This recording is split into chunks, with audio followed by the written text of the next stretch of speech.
when you can have something that becomes so repeatable, even if there are variations of the actual deliverable, like the videos obviously will look different, but everything else remains the same, you will be able to grow beyond just yourself as the technician. For some businesses, it's the right model to be the boutique, really high-end custom. But for some people that don't want to be the one doing all of the work all the time, niching down the packaging, the productization of the actual motion graphics will definitely help you grow faster and allow you to take a vacation. Hey Hatchlings, welcome to the Motion Hatch podcast. I'm your host, Hayley Akins. Hey Hatchlings, thank you so much for joining me on the Motion Hatch podcast. This is a podcast focused on the business side of motion design. So because it's focused on the business side of things, I wanted to bring more business experts onto the show. So this week, I have a different kind of guest for you. Greg Hickman runs a company called Systemly. He helps service-based businesses with marketing funnels, scaling and qualifying leads. That means getting your perfect clients and not spending time talking to people who either aren't right to work with you or can't afford your services. I'm sure you know what I mean. Do stay tuned because he's got some solid advice on how to implement systems and help you save time and also get on the phone with the right people.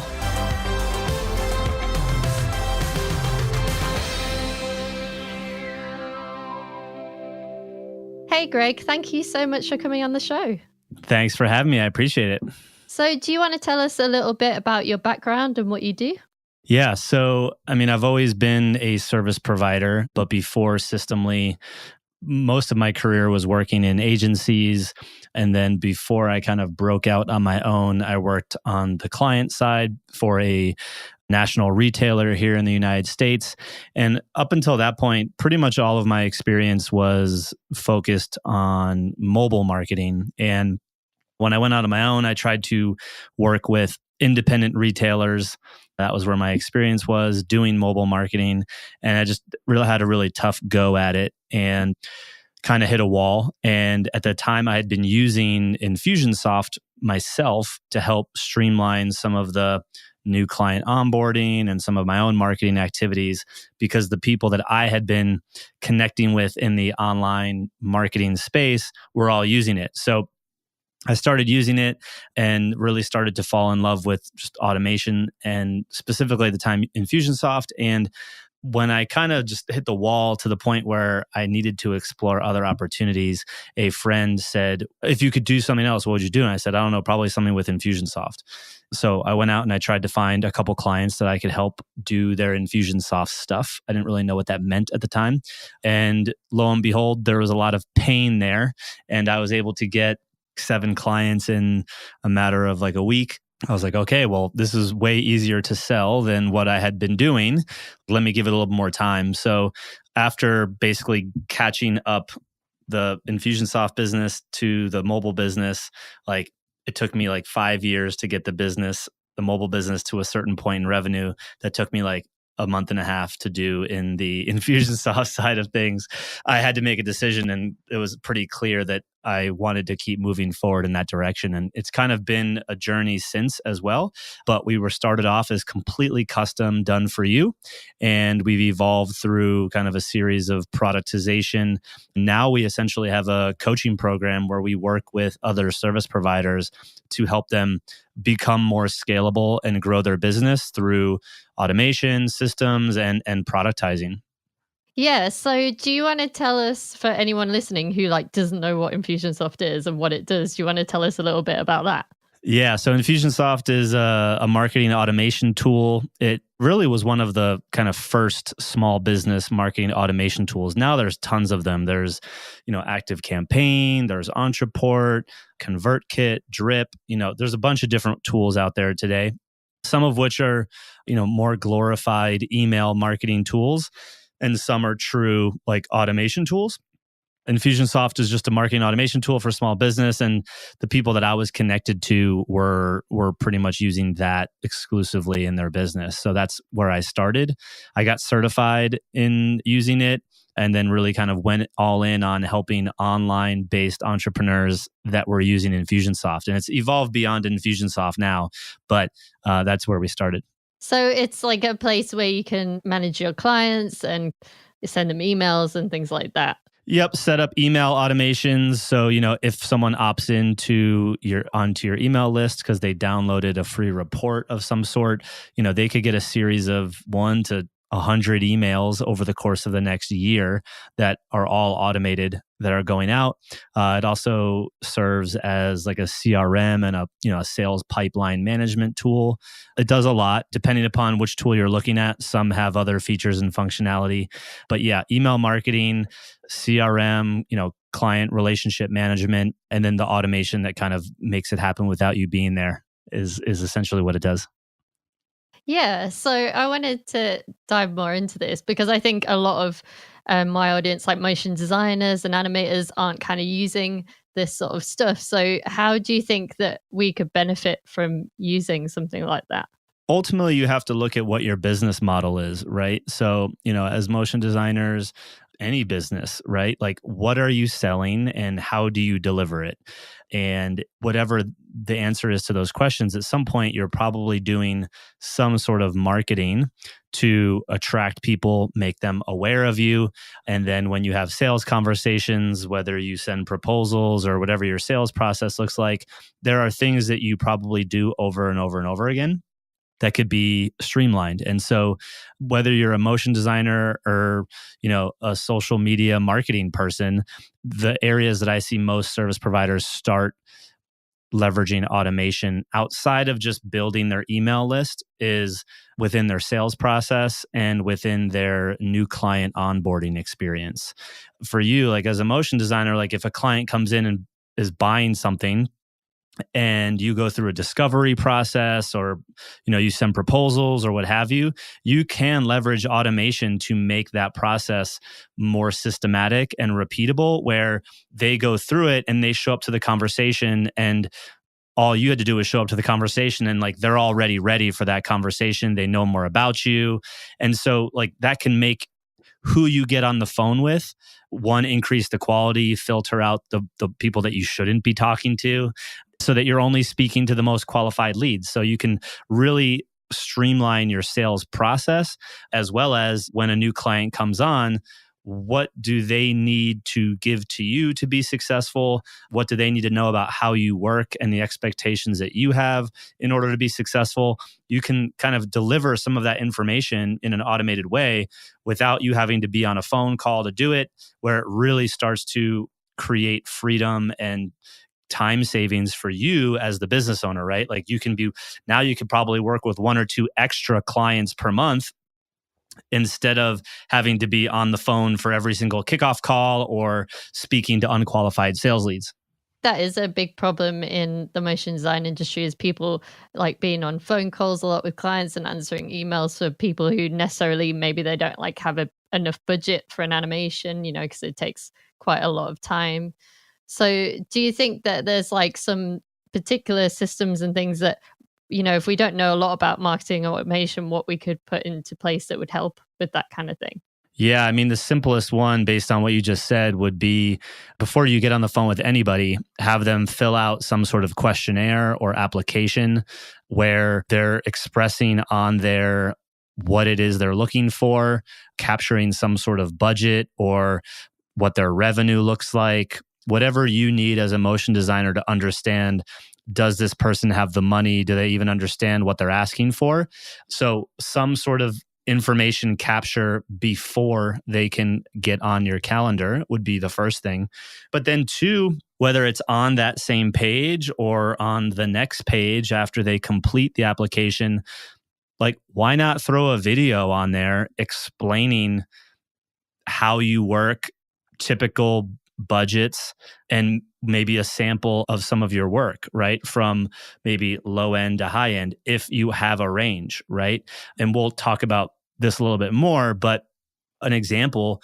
I can't remember who it was because I kind of go through other people's stuff to see what they're doing. But I was going through someone's application page, and on the page where you fill out that form, there was a video.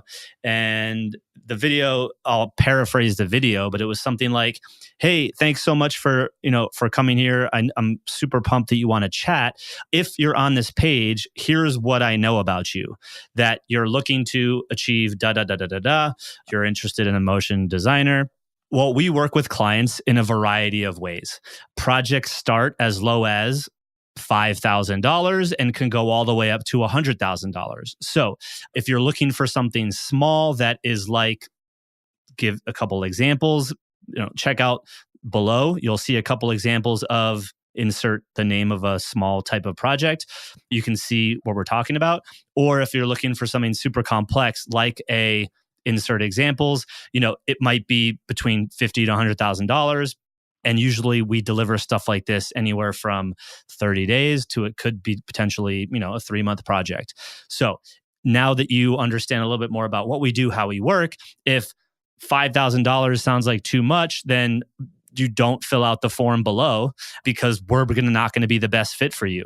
If you're looking for something below 5,000 that is of this quality, like, go check out these other places. You're going to have difficulty on like, you could take this video as far as you want, but it's like, you're literally just like giving them the parameters of like who should fill that thing out and who shouldn't. And you can throw in ballpark budgets. You can throw in examples, have fun with it. You guys can do motion graphics. You probably can make that video super engaging. Literally let them know if they should be the one to fill out that form or not, right? That video alone, if anyone watches it and fills out that form and the information aligns with, like, you look at the application or the questionnaire and you're like, wow, like everything looks good, like that's probably someone you should get on the phone with, right? But if like they check the box that they say they have no money or their budget is $100, then obviously that's not someone you want to get on the phone with, even if they did watch that video, right? So it's like, how do you put in those filters and those obstacles for people to really just apply to work with you, right? And that's only going to protect your time and make sure that when you do get on the phone with someone, aka stop working on your client's stuff for a few minutes or hours to have this conversation, that it's with someone that could become a client versus just a wasteful 60 minutes, right? And those can even be done manually. It doesn't even need to be automated, but you can continue to layer in automation into that, where it's like, all you need to do is show up to the call, right? I think there's like a few interesting things in there. I think that sounds awesome. And I know that hardly anyone is doing that. One thing I think that would scare people as like creatives is like saying, like throwing numbers out there and stuff. Like, I guess the opposite to that would be like, ask them for some numbers. I don't know. What do you think about that? Yeah, I mean, you can throw out numbers. I think as someone who would be the type of person that would need to hire a motion designer, because I don't have those skill sets, I feel like I can speak for a lot of people that would need to hire someone like you and your audience, that like, you could show me a $50,000 thing and put it next to a $5,000 thing, and I probably wouldn't be able to tell the difference. We probably don't even know, and you should assume that people don't know, like, what goes into a $50,000 project and or a $5,000 project, depending upon who your market is, right? Like, maybe you know your market, but I would gather that most people probably, like, you could show me a video and be like, oh, like you probably did that for like 3,500, and you're like, that was like 15,000 and like 100 hours of work. And I'm like, I would have never guessed it, right? Like, because I have no idea. So I would say like, that's what should drive like maybe some of the questions you ask. Like, maybe it's like, have you hired a motion designer before? Or fill out a form and like, let me know what you're expecting. In the box below, paste a couple links of some animations or videos that you've been inspired by, that brought you here to get something like it. Like, what are you looking to model? Send me some links, right? Like, put some links in the application. At least now, like, they're telling you like, this is what my expectation is versus not. And if they send you something that you can look at and be like, that was like, on Fiverr, right? Like, then maybe they're not like expecting that you're going to come back with like a $10,000 plus project, right? But that's where you kind of like, it depends on what you're exactly selling and to what degree you want to filter people out, right? I mean, we change our application all the time, constantly testing new questions. Like, does this help us get more of the right person? Do we make it longer because it's like a little bit more of a hoop to jump through? And if they jump through it, like they clearly have something that they want help with versus keeping it short where people just like don't take it seriously. You have to experiment with it. And every business owner is going to have different questions that they care about. But back to like the video of saying budget, that's why it's like, I think giving them examples without giving specific numbers is only going to benefit you, right? Because here's, I think, the reality as a service provider. You take the call because A, you don't have another lead coming in and you're just like hoping that it's going to work out, which puts you kind of like in a place of desperation, right? And so that's typically where one, you will get on the phone with anybody, which more often than not is going to be a waste of your time. And that time could be used somewhere else more effectively. And then also just like, it's exhausting, right? Like, I mean, how many times do you like at some point your own energy is gonna like, you're just gonna feel like, man, like, is anyone ever gonna be qualified? Right. And it's like, take control of the situation and only speak to qualified people. And yeah, you might get 5 less calls, but like that's 5 hours potentially that you now have back because you didn't waste them talking to somebody that like you were just hoping would be good. And another thing is there's just so many like, I think, social dynamics that happen when you make someone apply to work with you, specifically using the word apply also, in that like, what are things that you apply for? It's like things that you want to get into, right? But you can't just go buy it. Like they need to approve you. So like that puts you in a position of control, which also creates this perception, whether true or not, of you're in demand, right? Like you don't have the time to just speak to any and everybody because you're serving your clients and you guys are creatives. And, that is like, you need to be in that zone. Like jumping back and forth is not useful for a creative mind, right? So like, that is protecting you at all costs. And so someone that like goes through that, like they're already faced with, man, this person's in demand. Like you could put copy on there. It's like, we don't work with everybody. Like we know exactly who we can help. You can say exactly who you help in that video. All of those things I just think start to position you as an expert. And also depending upon what you say, what type of clients, like can either position you as a really high end person, or maybe you are the affordable motion graphic person. And then you should be doing things that maybe allow, like open that door. That's like, hey, there's tons of high quality stuff, but like, we know that most people don't need that. So like, we're the affordable option. Maybe that's your angle, right? So it does a lot there that I think is beneficial to you and also kind of positions the person you're speaking to, say, respect you more. And if they don't take it seriously, the reality is, or they don't like, we have questions where it's like, paint me a picture, like literally like give me as much detail. It's like, what is your biggest problem? And they'll like reply with like one word. It's like, all right, well, like if that's how seriously you're taking this thing, if you became a client, how serious are you going to be? Like how they fill that form out is like an indicator of how they're going to be as a client. And like literally if someone like half-asses the application, our team literally reaches out and like, hey, like, unless you give us some more detail, like we're just going to cancel the call because you clearly didn't take it seriously. So like, obviously it's not that important to you.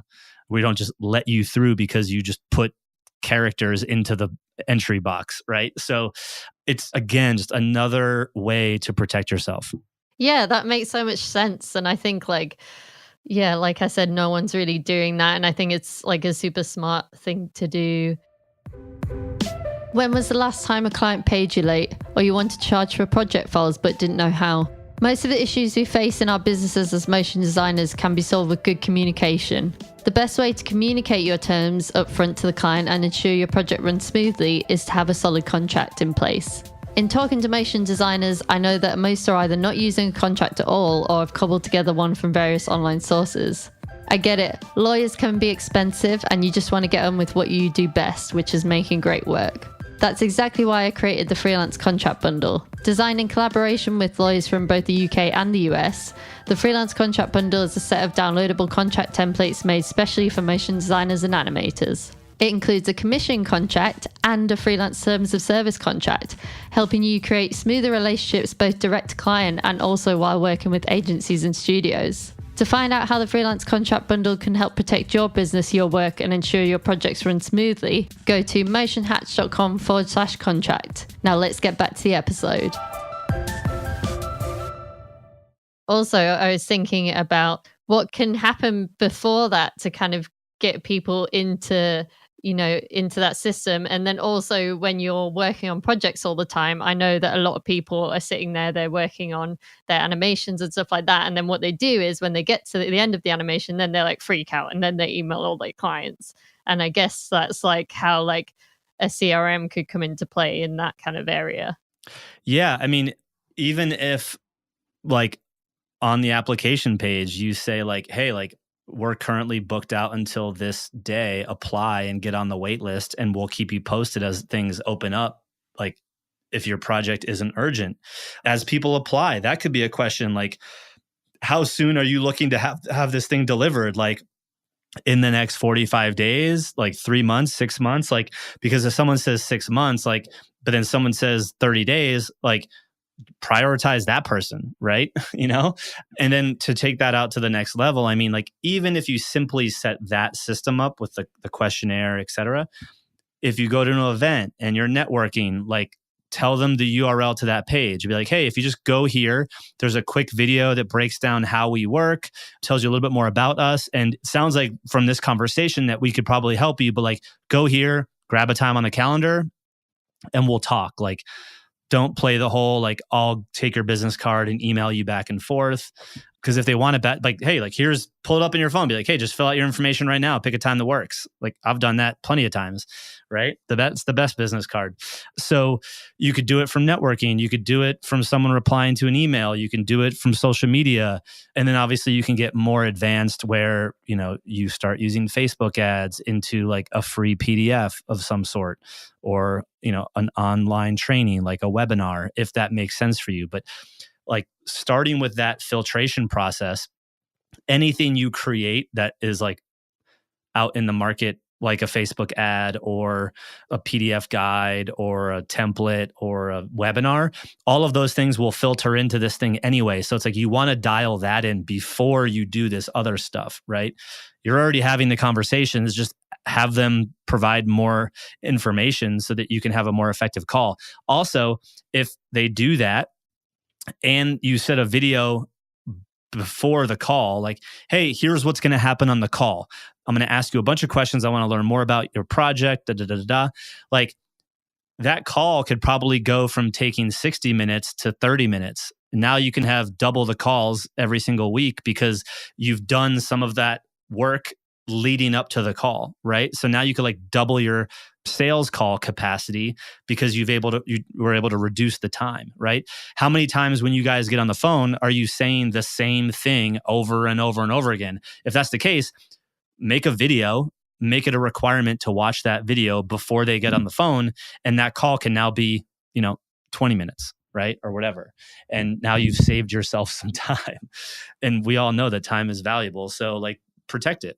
Yeah, that makes so much sense. And I feel like how it could work as well is you could have like an application form and then you could like sort of make it them a video afterwards where you maybe go into more detail about like different types of animation projects and like all the process of animation and things like that. So they kind of understand that a little bit better.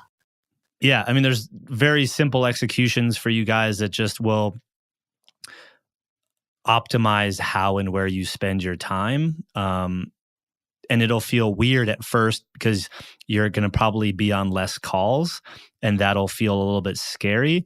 But if that's the case, all it means is it's doing its job, right? Like it's working, right? You're not getting on calls that are wasting your time. Mission accomplished, right? Like that's the first part. Then it's like, all right, every time we get on the phone, like 85% close rate. Sweet. Like now let's start getting more people into this conversation. And now you should be able to have more capacity.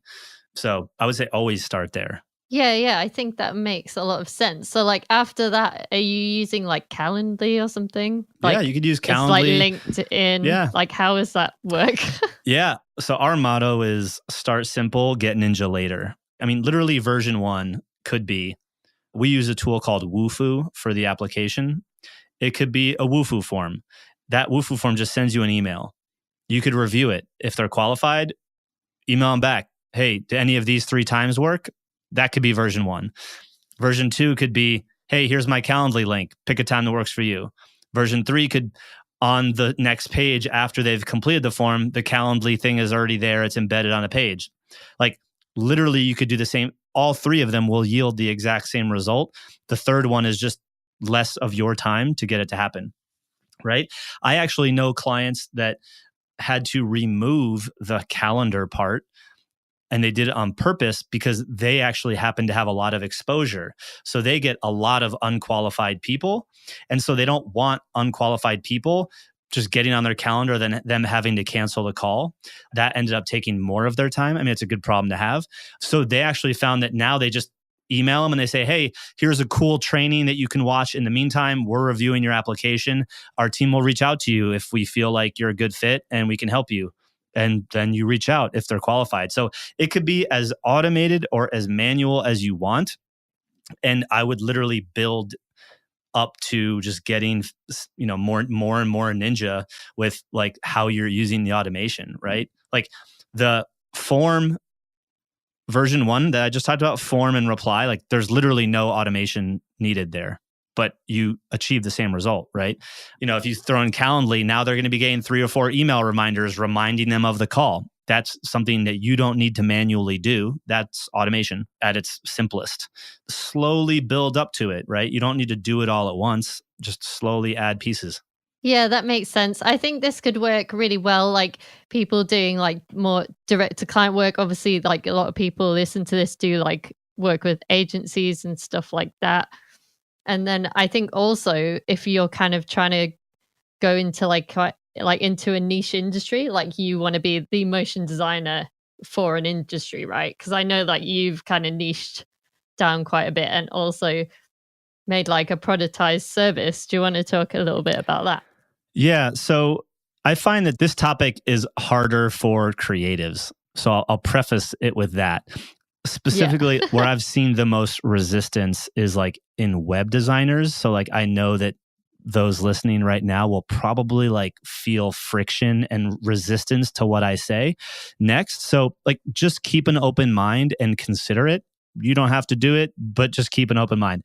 So most service providers reach a certain point in their growth where they're not necessarily hitting the revenue numbers that they would like, yet they're working their butt off and spending tons of time. And their growth can't exceed their own ability to do the work, right? Like meaning every single client that comes in, you as the owner have to be involved in the project in order for you to get the results. Obviously, if you're like a freelancer and a solo artist, that's going to be the case. That might be what you want, right? Which is fine. I'm not trying to make anyone do anything they don't want to do. But if you want to build a more scalable business that is leveraged, you need to start to leverage these systems to remove yourself from the delivery. Now, with some of the stuff you guys do, there are probably very boutique shops that can charge top dollar and they're just so in demand that everything they do could always be custom. I'm going to guess that's not the case for everybody. If you fall into that, it's not the case, then considering how you can niche down and be the motion designer for dentists, as an example, like your life will be easier. It will be easier to sell. It will be easier to market. It will be easier to create systems that allow you to step out of literally the doing of the work. And I know we're going to talk about roles in a little bit. 2 books that everyone should read in your audience if they haven't read them yet. One is called E-Myth Revisited. This book has more than 2 million copies sold. It's ridiculous. Why most small businesses don't work and what to do about it. And the big thing in this book is, especially your audience, as service providers, we start as technicians and we have a technical business. But that doesn't mean that you, the owner, needs to be the one doing all of the technical work. You might love what you do, but you, at some point, you just got burnt out and you want to build a company with team members that help, more designers, more creativity, right?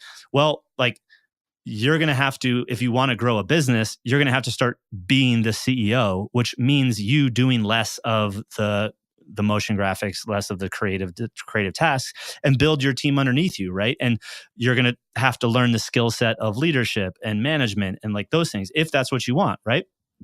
If you want to start increasing, those numbers and be able to take a vacation where money can still come in because other people are doing the work. Other people are selling the work, right? So this is all about, like, just because you're a technician doesn't mean you can't have a technical business. You just, if you're the owner, you just want to evolve beyond doing the technical work. The other book is called Built to Sell. John Warrillow, I believe is how you say his name. It's about a creative agency, and they realized that everything was custom and like getting clients was hard, hiring was hard because they need all these different experts in these different creative disciplines. And they simplified to, well, we're the best at doing logos. So like now all they do is logos. And so like they simplified what the deliverable was. They're like, hey, like we did all these other things, blah, blah, blah. Now we just do logos. And they were able to create their own method for creating the best logos, selling the best logos, delivering that, and build a team around that process. And when you can have something that becomes so repeatable, even if there are variations of the actual deliverable, like the videos obviously will look different, but everything else remains the same, you will be more scalable. Like you will be able to grow beyond just yourself as the technician. So I think there is a time and place. And for some businesses, it's the right model to be the boutique, really high-end custom. But for some people that don't want to be the one doing all of the work all the time, the niching down, the packaging, the productization of the actual motion graphics will definitely help you grow faster and allow you to take a vacation, which I'm sure many people listening, like if you take a vacation, business actually is just also taking a vacation, right? Clients aren't getting served, or like they know and they're okay with you not working on it for the next week. But what ends up happening there, and I think this is the realities of service, if your business is consistently up and down with number of prospects, number of clients, number of revenue, you don't have a lot of predictability. And when you don't have the predictability of here's how much I'm going to make next month, or here's how many new opportunities I'm going to have next month, which should yield X dollars next month, we can always live in fear, kind of scarcity mindset. And like that doesn't work for some people. So as you niche down, as you productize, the predictability will dramatically increase. It could be as simple as, for some of you, probably niching down just to a specific type of audience, like the motion graphics person for dentists, like I talked about, if that's a thing.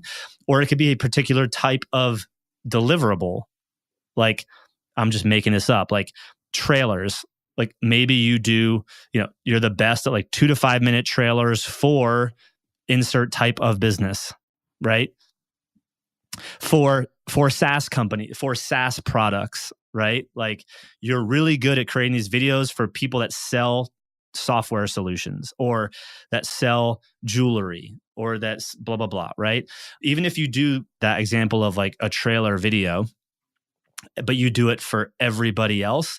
The problem is the processes of how you sell, how you market are going to be still going to be hard to create systems around, which is going to still put you in the position of kind of everything being manual, right? So it really comes down to like the niching down makes marketing easier and repeatable and predictable, and the delivery of one outcome makes the fulfillment side easier.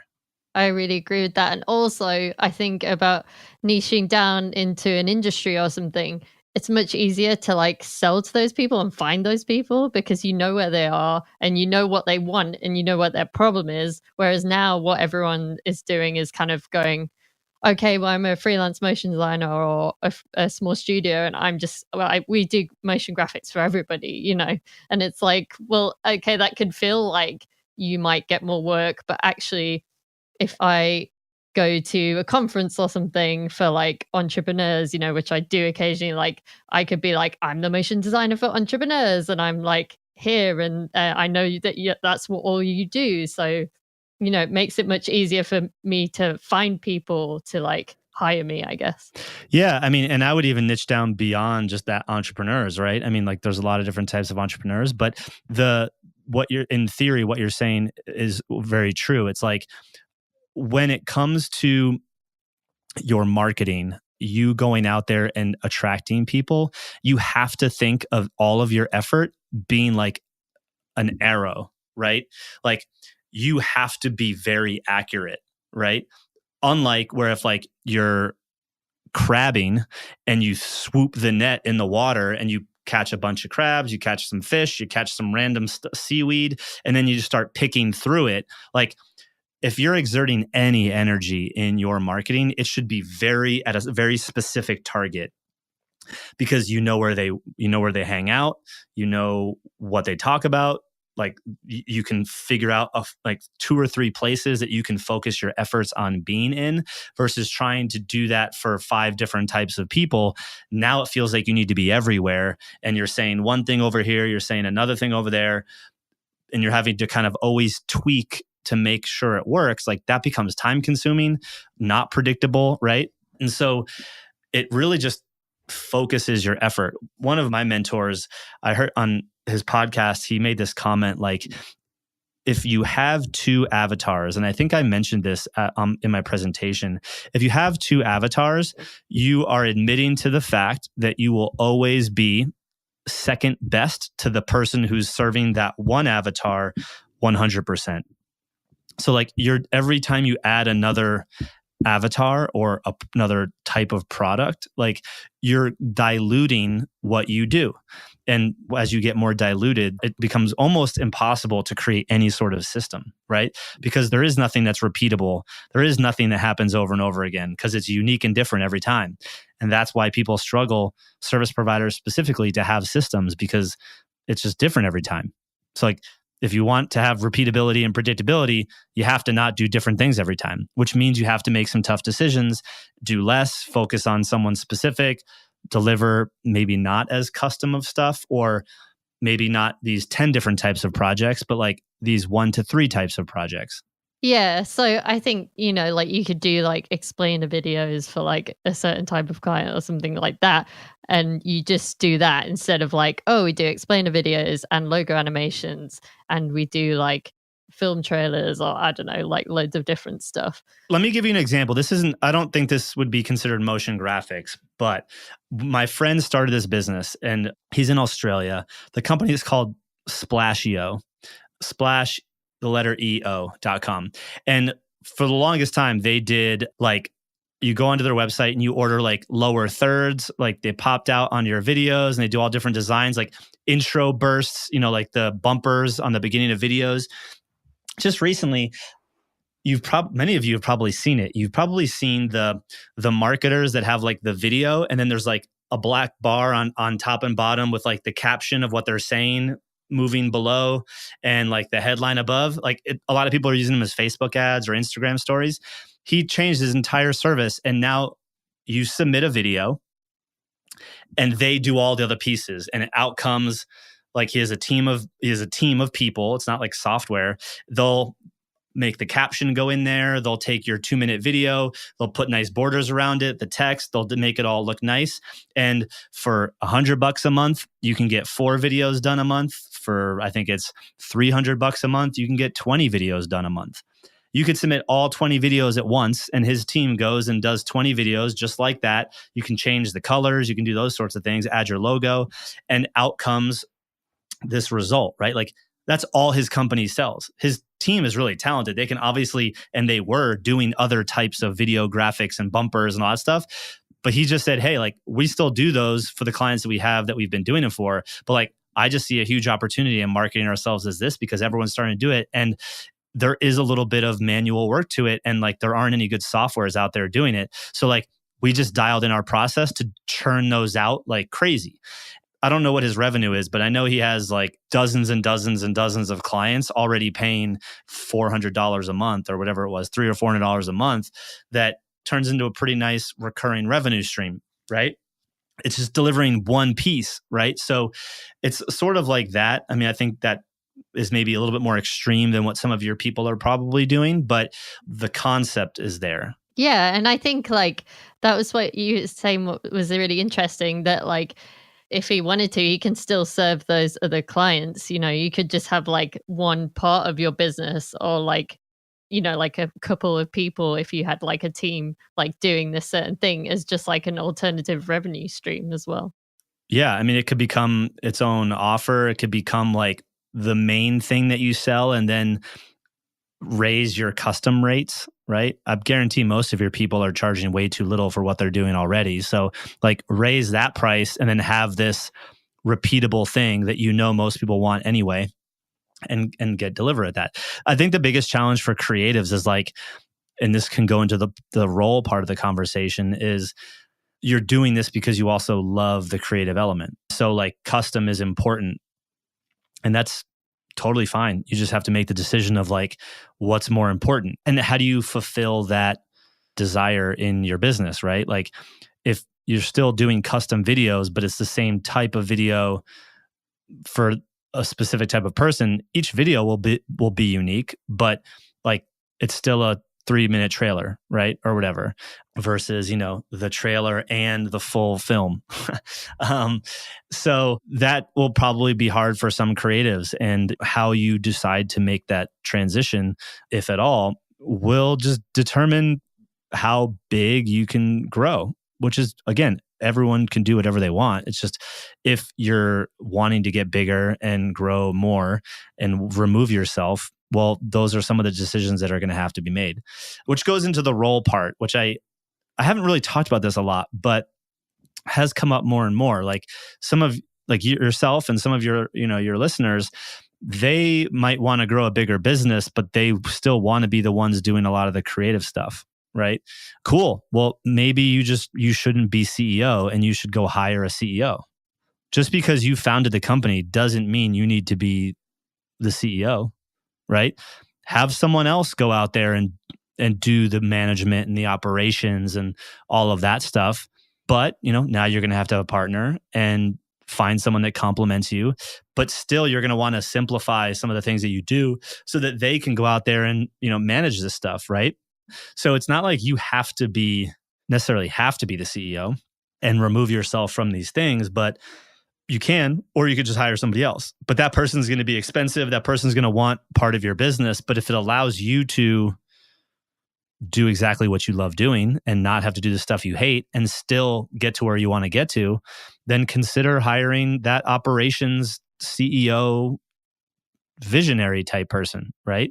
And you stay in the creative aspect.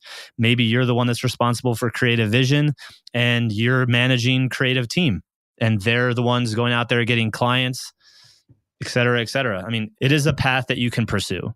Yeah, definitely. And I think a lot of people will relate to it in the way that they're like, you know, getting clients and they're doing all of that kind of the work. And maybe if they wanted to have a small studio, they could maybe like hire someone in sort of a producer role who does that like client acquisition and all of that side of it. And then they are the one that is still making the animation. Yeah, absolutely. Cool. So where can people find you and what you do?